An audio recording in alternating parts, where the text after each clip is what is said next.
Assalamu alaikum, this is Abdul Wakil Nazari and I would like to welcome you or you e-learning of our university. The subject that I'm going to talk about, that is organization behavior. In this subject, we're going to study 7 chapters. Organization behavior, we will start with chapter number 1. What is organization behavior? What is organization behavior? This is the chapter name. And definitely, we will start with the same question. What is organization behavior? Organization behavior is the study of individual and group performance and activity within organization.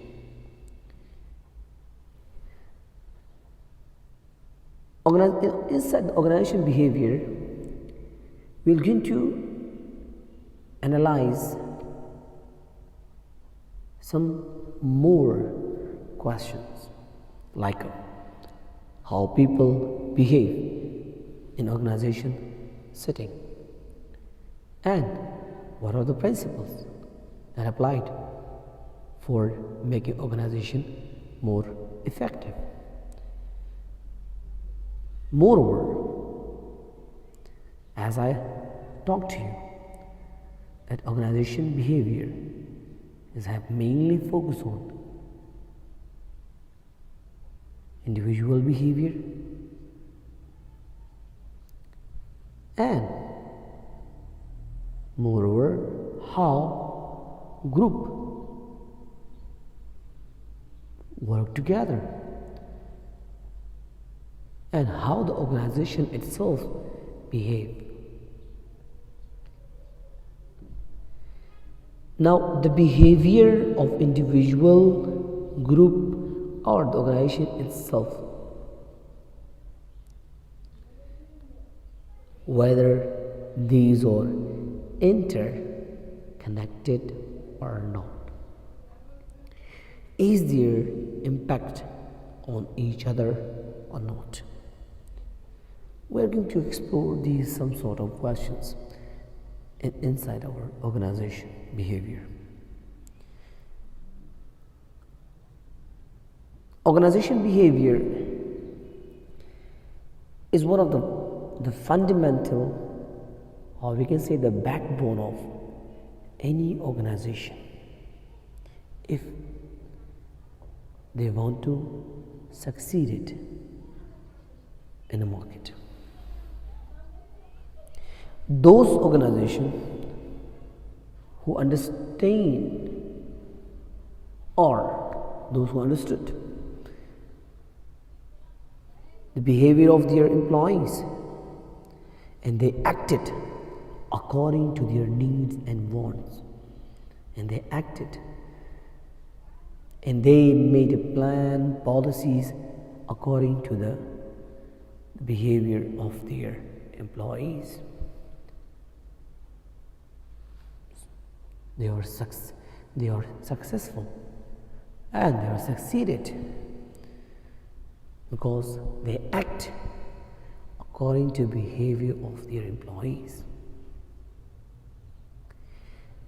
In organization behavior, we look at different perspectives. We look at not only the behavior of your manpower, we look at the work behavior, we look at the environment. In organization behavior, we all the time observing that which we extract things, because observation is one of another technique of learning through which we learn something, we gaining something.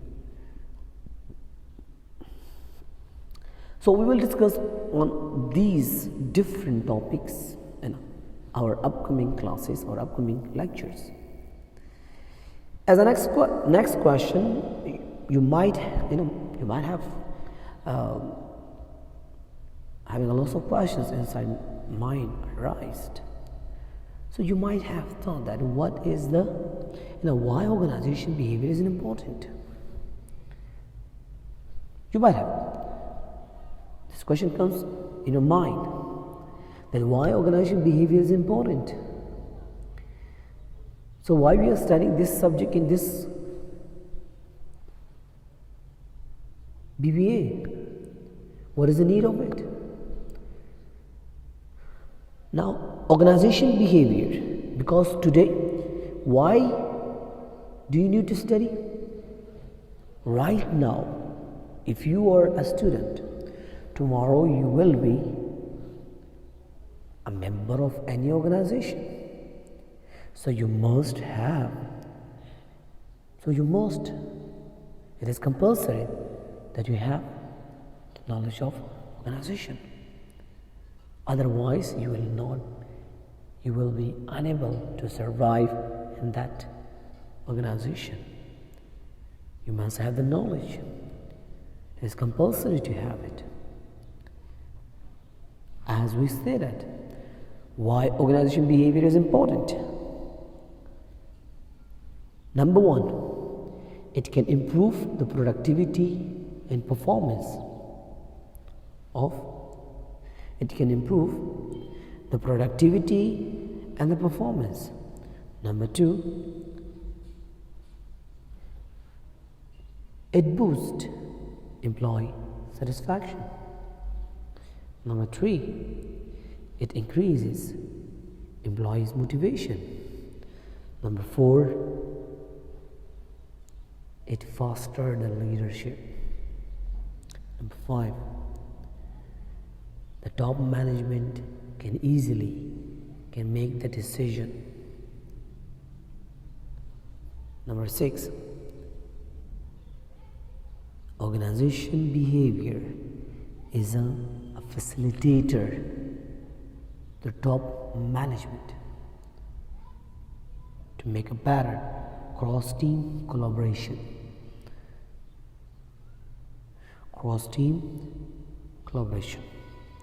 That's why we needed to understand about organization behavior. That's why it is important to know about organization behavior.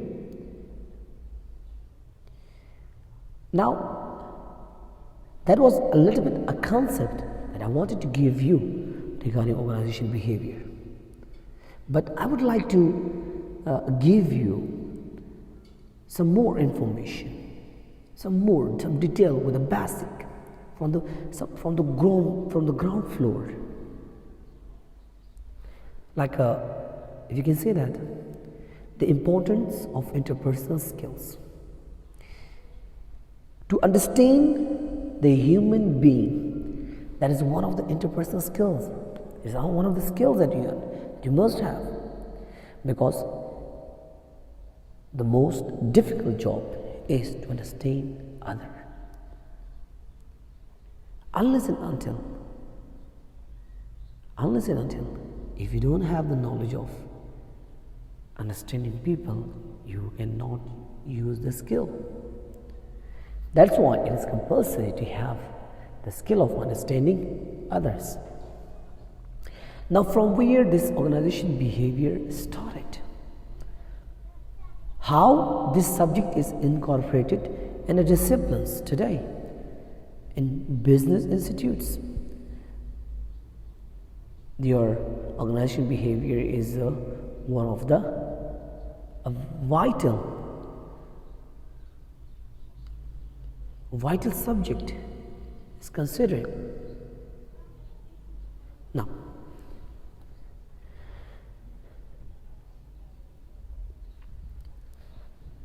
until the late 1980s, business school curricula emphasized the technical aspect of management, focusing on economics, accounting, and quantitative techniques. Now listen over here.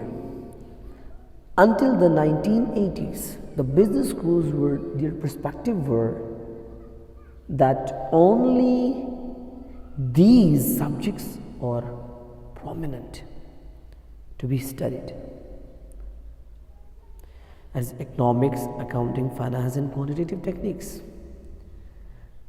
They believe that only numerical subjects or prominent subjects which you can lead any sort of organization, any sort of country. You can lead that. But that is a myth. That is a myth. That is a completely myth. Now, the coursework in human behavior and people skills receive relatively less attention.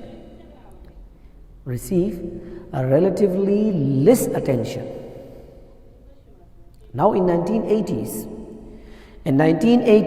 the coursework in human behavior and people skill receive less attention because the ideology was different, the perceptions were different.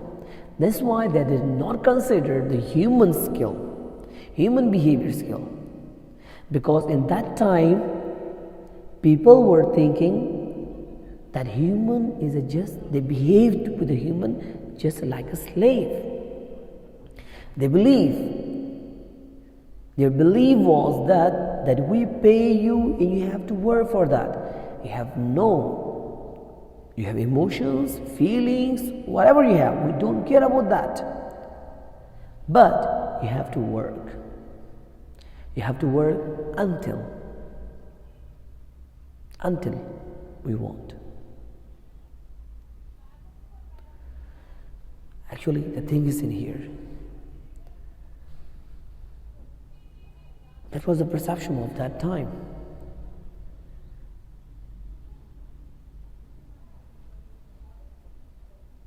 When they believe, after some time, when the times change, then people believe that human being, main power, having more importance inside the organization.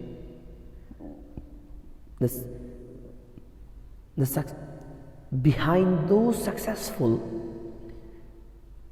companies, there is a full support of main power.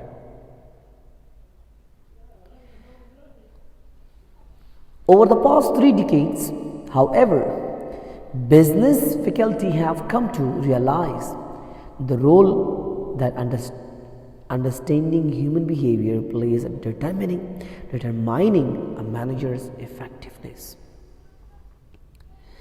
Over the past 3 decades, now they came to know that with the main power, with the human behavior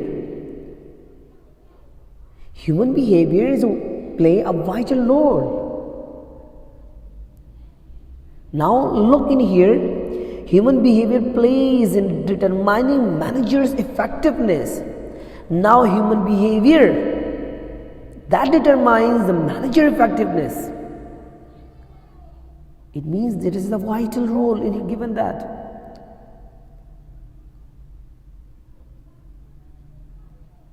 Now currently, organization behavior, like understanding of human behavior, is giving a very much importance in business schools.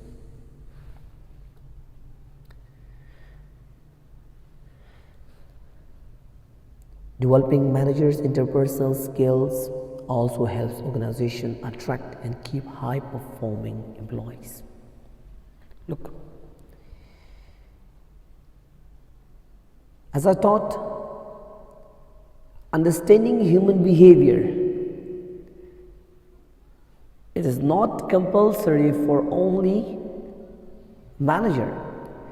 It is compulsory for every member who works inside the organization. It's compulsory to understand about organizational behavior.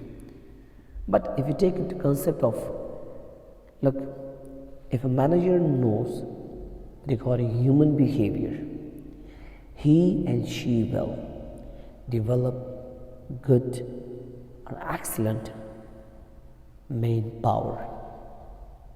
He will collect a high performer employees. Not only he collect, but also he retain the existing employees. Listen, a recent survey of 100 of workplace, a survey took place in 100 of workplace. More than 200,000 respondents they received. The results showed that social relationship among co-workers, supervisors was strongly related to overall job satisfaction. In simply we can say that there is a highly significant relationship between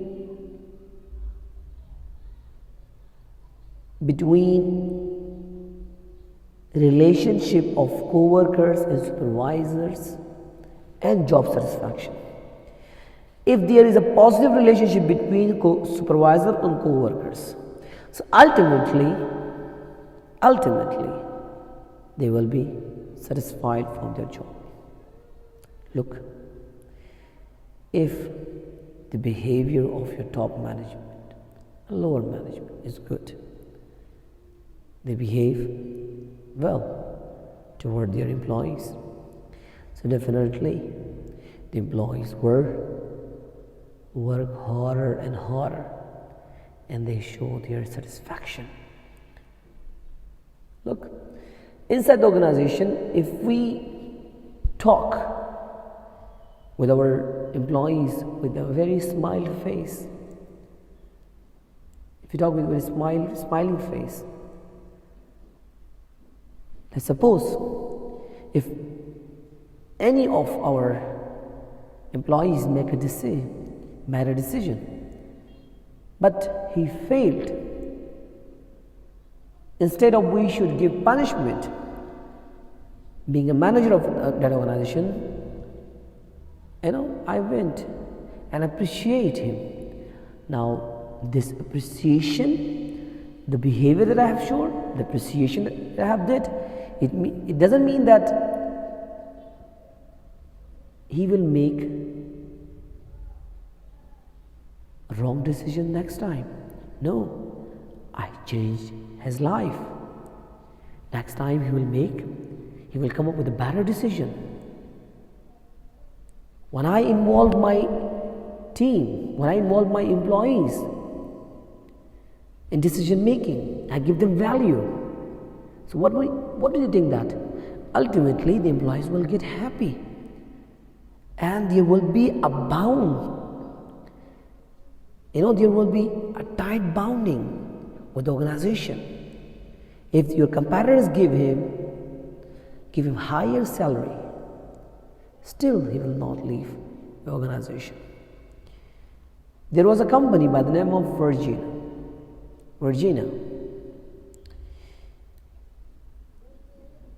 His strategy was, the company owner, his strategy is investing too much money on their main power, sending him abroad for a higher education.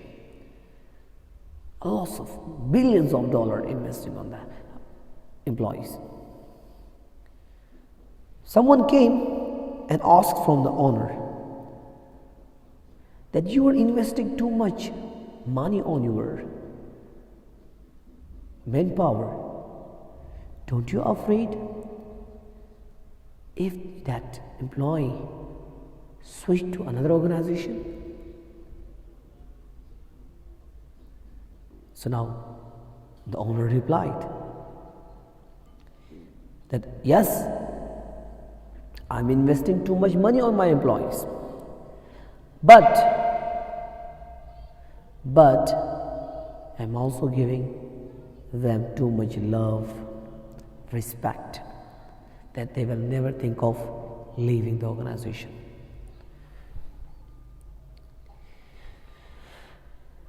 Positive social relationship also were associated with the lower stress at work and lower intention to quit.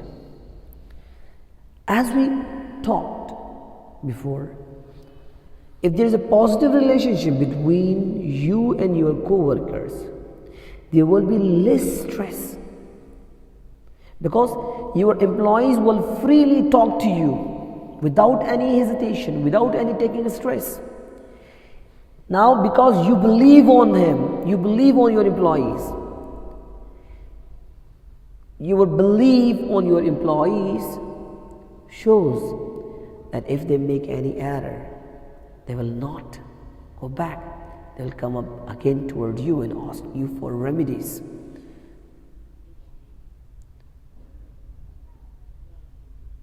And plus, because you believe on them, you give them free of choice. You give freedom. You give them freedom of, when you give them freedom of choice, or freedom of decision making, because you distribute your power, you are allowing them to talk any kind of, whether inside the organization, if there is something that goes wrong, they can talk freely, but you're not getting sad, you are appreciating. Now in here the boundness created, the work stress will be low. Now so listen, so having managers with good interpersonal skills is likely to make the workplace more pleasant. Look, those managers who have the skills of interpersonal, they make the work environment more pleasant because they know the value of the human being, they know the value of the manpower, they know the value of worker, because he or she knows the intention, the beliefs, or the needs or and wants of that employees and emotions. And he make the policy regarding their whenever he or she making policy, he just put all the manpower in front, then he make a policy that so that he or she shouldn't violate any intent, any feelings of any employees.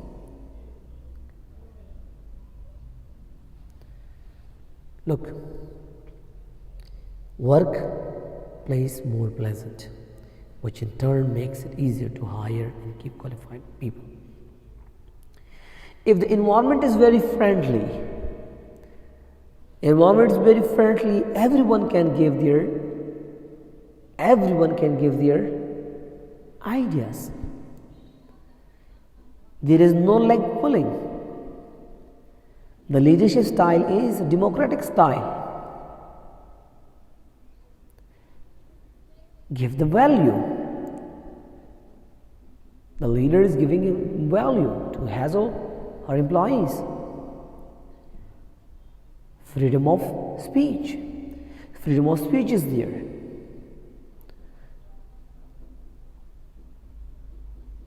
There's a freedom of speech. Anyone can talk. No work burden. Everyone is responsible for his or her work. No work burden. Whatever the job description is, they will do up to that. No extra hours, limited hours. So what will happen that? Ultimately, the existing employees will be glad and qualified, or those who have talented employees, they all time trying to come your organization. But for you, it is easier to hire the qualified people. For you, it is easier to hire the qualified people. Now, that was about the perspective, or the ideology, or the main background, or the main concept of organization behavior. We will start with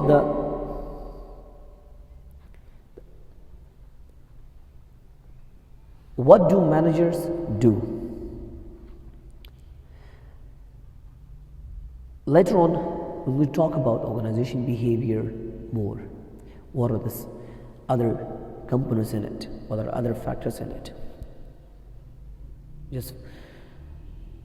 So now, before we talked about organization behavior, that was a little bit you're making your ground floor. But right now, what we have started to start it further, because to understand organization behavior, first you have to understand this phenomena too. Then you will be able to understand organization behavior when you understand these concepts more. What do managers do? The question is, what do managers do? Managers get things done through other people. Inside the organization, managers are always trying to do their work through other people. They just give the command, and the rest of the manpower, they will act on their command.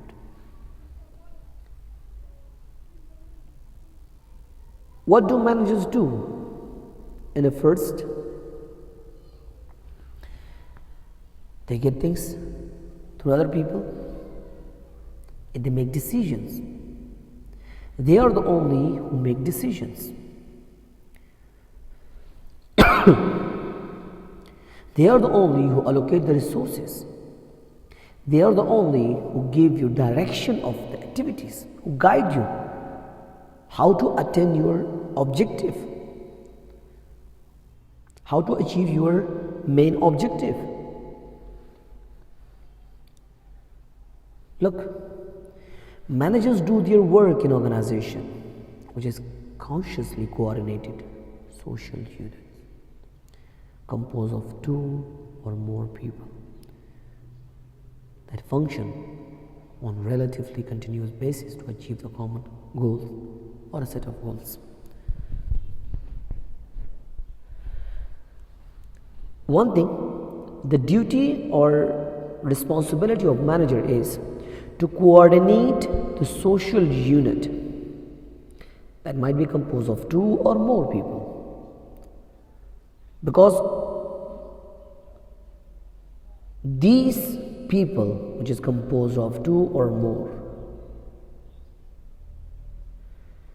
their activities, their functions are relatively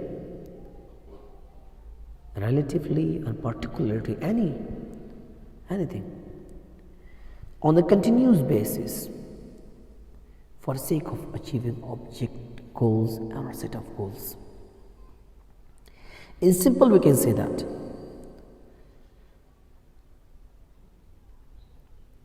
organization consists of people who work together, whether they work individual or in a unit. But the managers there who guide them, coordinate them, allocate their resources for achieving a common objective.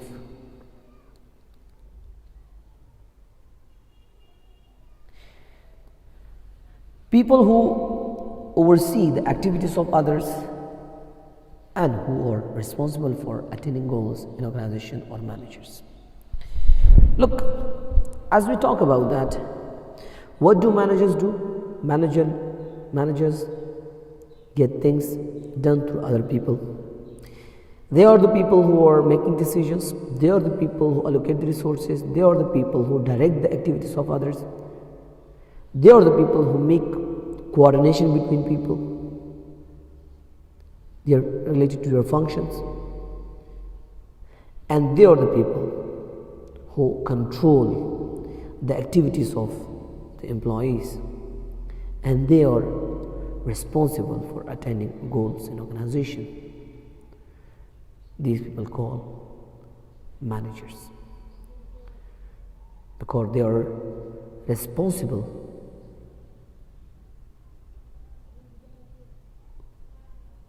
of attaining goals within organization.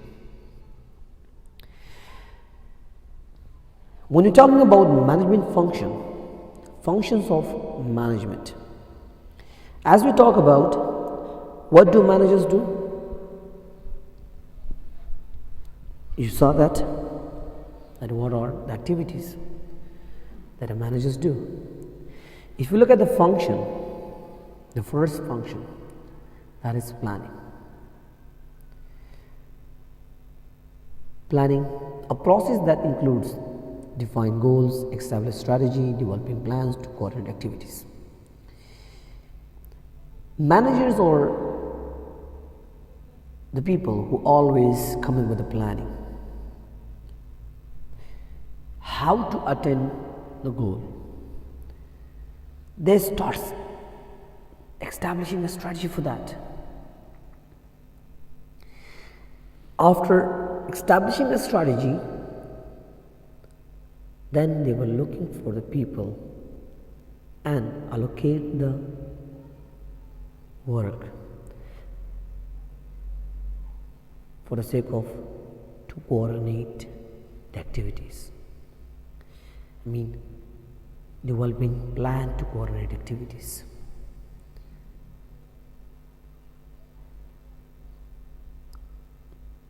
Managers are coming with an ideology. They are the people who explaining the organization objective, that our objective is. Plus, not only explain the objective, plus they will also explain how to achieve that objective. Not only telling the how to achieve, plus he also allocate that who will do what type of work.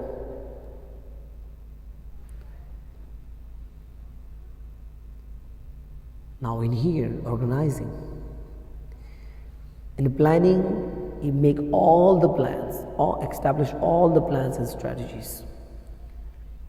That what is the organization objective and what are the strategy, how to achieve that objective, and plus making coordinating plan, coordinating activities.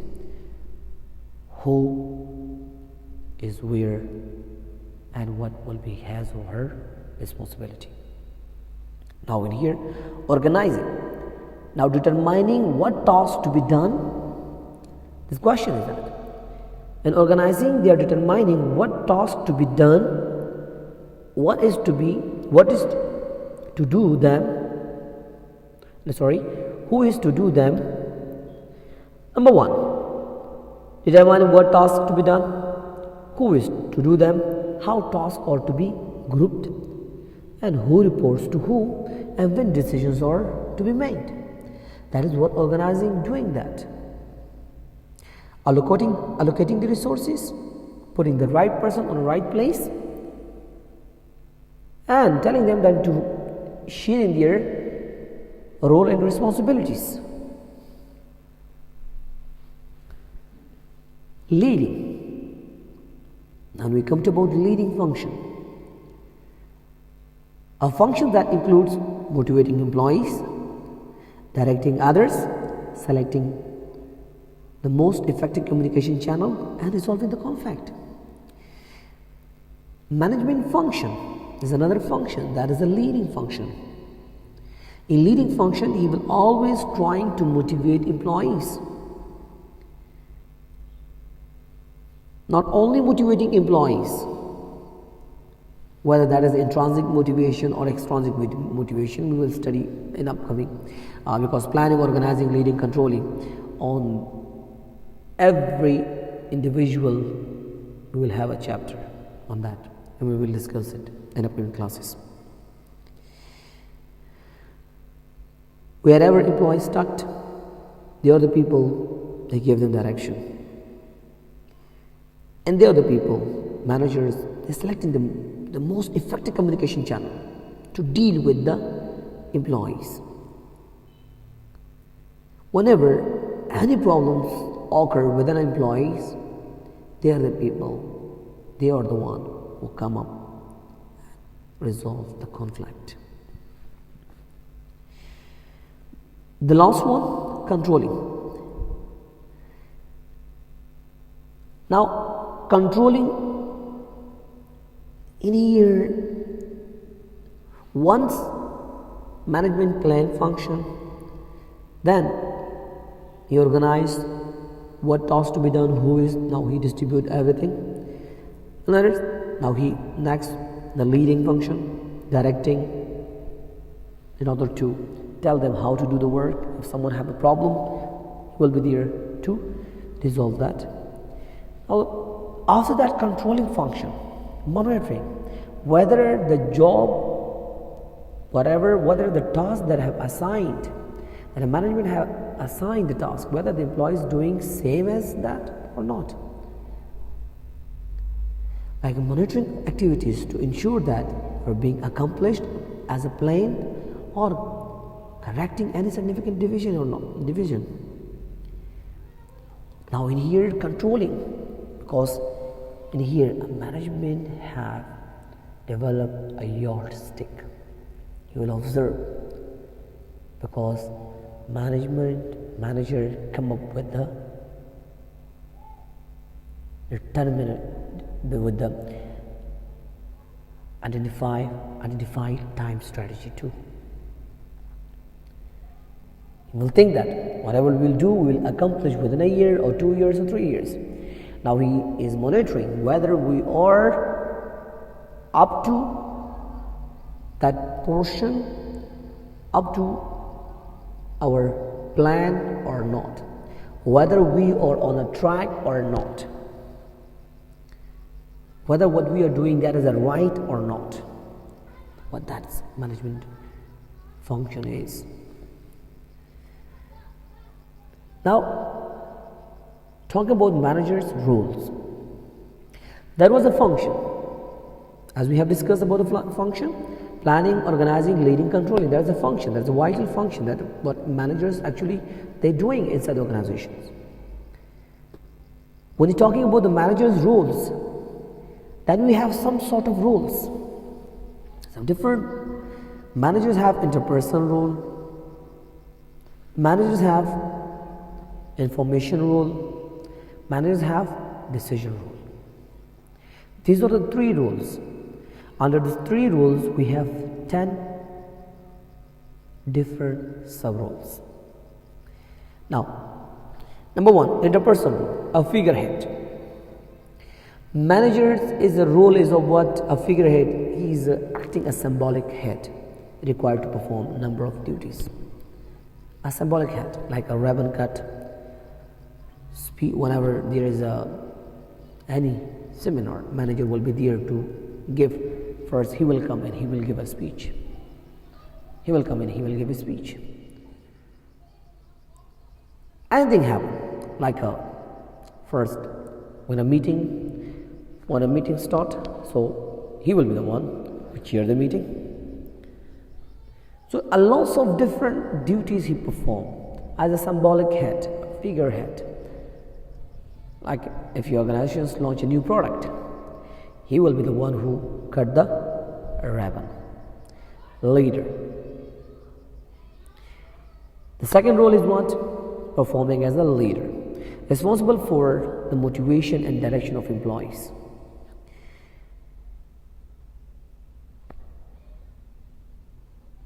He performed the role of leader. He will come up and monitor the work of others. If he believes If there is a need of motivation speech, you will give a motivation speech, as giving with the stories, telling the stories, and guide their employees in order to be connected. He will be the one who come up with a different lots of emotional stories in order to connect the people with them. The third one, liaison.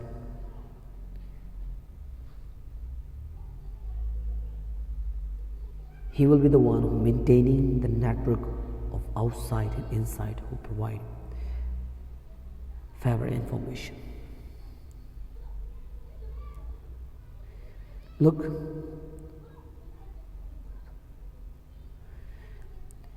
he also connected.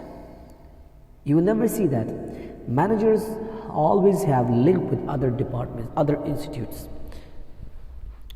Like for example, if you are a leader of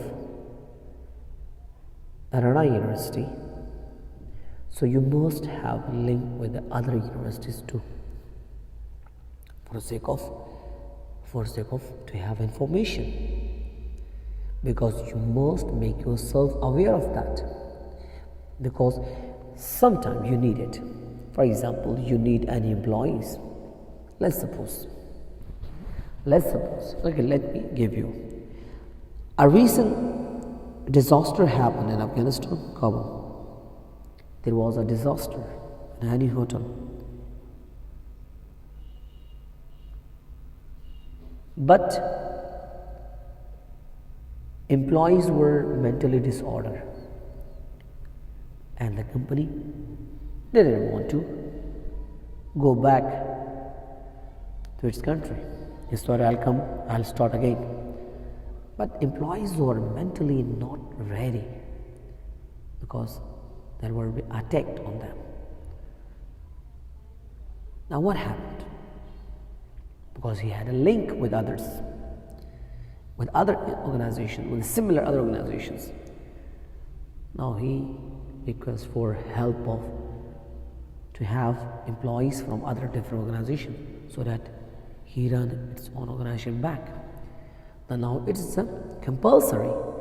Being a manager, you must have a link with other organizations or similar organizations, because no one knows that when you will have need, when you need anything, but you must have that. Next one, information role. Information role monitor. You must monitor the environment in order to receive a wide variety of information. Being a manager, you don't have to sit simply on the chair. No, you have to monitor your internal system and as well as your external, so that you should gain the information regarding it. That what sort of development I should bring it within an organization, what is going on outside the organization, and what is going on inside the organization. So I must have concern with that. Another role, disseminator. Transmit information received from outsider and from other employees. You might have link with other people. Whatever you receive from outside, whatever you get the information from outside, because you have R&D department, your R&D department survey that and outside and give you a lot of information. And that information will help you out to transmit it to your internal organization, to transmit it, to tell your inside, you tell your employees, whatever the information that you get from outside, you have to transmit it here and communicate with your employees. Transmit it. with your employees. This is also another rule. Spokesperson